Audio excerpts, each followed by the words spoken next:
माझ्या यूट्यूब चॅनेलवर तुम्हा सर्वांचे स्वागत आहे। सी सेक्शन झाल्यावर काय काळजी घ्यावी आपण आज हे पाहणार आहोत। सर्वात महत्त्वाचे, भरपूर विश्रांती घेणे गरजेचे आहे।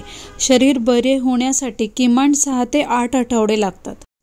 जखम स्वच्छ ठेवणे व कोरडी ठेवणे, डॉक्टरांनी दिलेली औषधे किंवा क्रीम वेळच्या वेळी लावणे, खूप जास्त झुकणे किंवा जोर देणे टाळावे। जखमेवर लालसरपणा, सूज, वेदना किंवा पू झाल्यास डॉक्टरांशी संपर्क साधा। कोल्ड ड्रिंक्स, चिप्स ह्या गोष्टी टाळणे गरजेचे आहे, यामुळे बाळाला त्रास होण्याची शक्यता असते।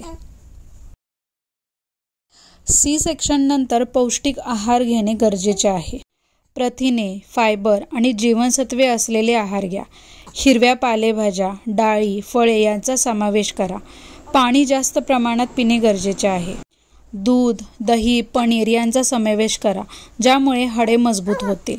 मसालेदार किंवा खूप तेलकट अन्न टाळा। सी सेक्शन झाल्यानंतर सर्वात महत्त्वाचे म्हणजे देशी अंड्यांचे सेवन जास्त प्रमाणात करा, यामुळे टाके भरण्यास मदत होते। व्हिडिओ आवडल्यास लाईक करा आणि सबस्क्राईब नक्की करा।